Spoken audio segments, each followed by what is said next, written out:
Glucose का use किए हैं। ग्लूकोज जो है सल्फ्यूरिक एसिड से रिएक्ट करके हाइड्रॉक्सी मिथाइल फॉर्फ्यूरल का फॉर्मेशन करता है, और हाइड्रॉक्सी मिथाइल फॉर्फ्यूरल नेक्स्ट स्टेप में अल्फा नेप्थेनॉल के सॉल्यूशन के साथ रिएक्ट करके पर्पल कलर का कॉम्प्लेक्स बनाता है।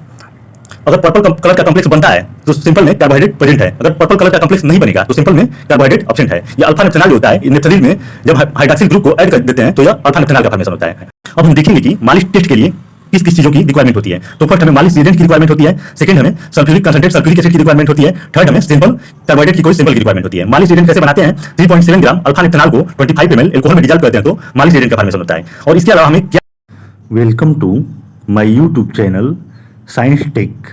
हमारे यूट्यूब चैनल साइंस टेक पे आपका स्वागत है। आज के इस वीडियो में हम बात करेंगे एक कार्बोहाइड्रेट के टेस्ट के बारे में। यहाँ पे हम कार्बोहाइड्रेट का मालिश टेस्ट के बारे में बात करेंगे। क्या होता है मालिश टेस्ट, इसका क्या प्रिंसिपल होता है, क्या रिक्वायरमेंट होती है और इसका क्या प्रोसीजर होता है। तो आइए देखते हैं क्या होता है मालिश टेस्ट। मालिश टेस्ट जो होता है ये कार्बोहाइड्रेट को डिटेक्ट करने का टेस्ट है। किसी सैंपल में कार्बोहाइड्रेट प्रेजेंट है कि नहीं प्रेजेंट है, इसका पता लगाने के लिए हम मालिश टेस्ट करते हैं। मालिश टेस्ट के थ्रू हम किसी भी कार्बोहाइड्रेट या पॉलीसैकेराइड हो, मोनोसैकेराइड हो या डाइसैकेराइड हो को डिटेक्ट कर सकते हैं। मान लीजिए कि हमारे पास कोई सैंपल है बट हमें यह नहीं पता है कि इसमें कार्बोहाइड्रेट प्रेजेंट है कि प्रोटीन प्रेजेंट है या फैट प्रेजेंट है। अगर इसमें हम कार्बोहाइड्रेट का पता लगाना चाहते हैं तो हम मालिश टेस्ट का यूज करते हैं। ये देखिए, ये यहाँ पे एक सैंपल प्रेजेंट है, इसमें हमें अगर कार्बोहाइड्रेट का पता लगाना है तो इसके लिए हम मालिश टेस्ट का यूज करेंगे। होता है मालिश टेस्ट का प्रिंसिपल। हम कोई सैंपल लेते हैं कार्बोहाइड्रेट का, सैंपल कुछ भी हो सकता है, जैसे कि ब्लड हो सकता है, मिल्क हो सकता है। तो कोई कार्बोहाइड्रेट का सैंपल है तो उसकी रिएक्शन हम सल्फ्यूरिक एसिड से कराते हैं। जब सैंपल सल्फ्यूरिक एसिड से रिएक्ट करता है तो अगर उसमें कार्बोहाइड्रेट प्रेजेंट है तो उसका डिहाइड्रेशन हो जाता है। डिहाइड्रेशन मीन्स वाटर मॉलिक्यूल बाहर निकल जाता है और हाइड्रॉक्सी मिथाइल फॉर्फ्यूरल बनाता है। और यह हाइड्रॉक्सी मिथाइल फॉर्फ्यूरल अल्फा नेप्थेनॉल के सॉल्यूशन के साथ कंडेंस होकर पर्पल या रेडिश पर्पल कलर का कॉम्प्लेक्स का फॉर्मेशन करता है। अब इसकी केमिकल रिएक्शन को देखेंगे। क्या होती है मालिश टेस्ट की केमिकल रिएक्शन। यहाँ पे ग्लूकोज को दिखाया गया है। यह ग्लूकोज का साइक्लिक स्ट्रक्चर है। ग्लूकोज जो है एक टाइप का कार्बोहाइड्रेट है, तो हम सैंपल में ग्लूकोज का यूज किए हैं।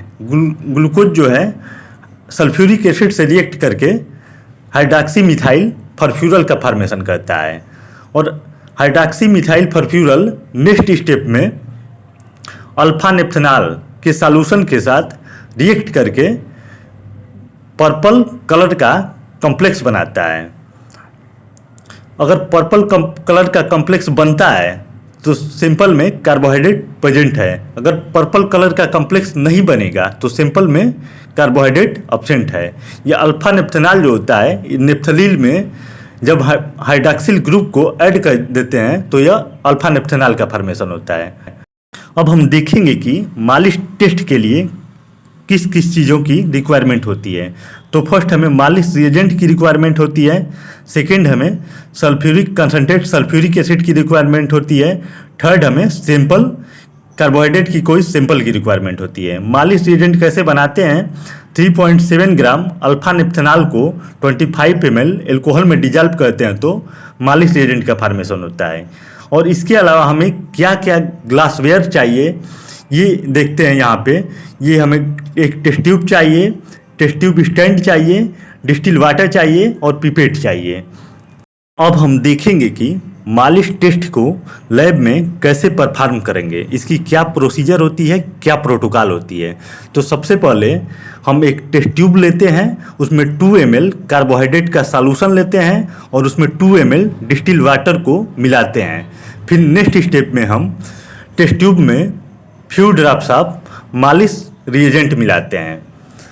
मालिश रिएजेंट के मिलाने के बाद थर्ड स्टेप में हम टेस्ट ट्यूब को सीधा होल्ड करके वाल के सहारे 1 ml कंसनट्रेट सल्फ्यूरिक एसिड मिलाते हैं। ध्यान रखने वाली बात यह है कि एसिड को सॉल्यूशन के साथ मिक्स नहीं होने देना है। इन सारे स्टेप और सारी चीज़ों को, सारे केमिकल को ऐड करने के बाद हम अब लास्ट स्टेप में टेस्ट ट्यूब को ऑब्जर्व करते हैं और ऑब्जर्व करके यह देखते हैं कि एक पर्पल कलर की रिंग का फॉर्मेशन हुआ है। यह पर्पल कलर की रिंग जो है, यह सॉल्यूशन और एसिड के बीच में पर्पल कलर की रिंग बनती है।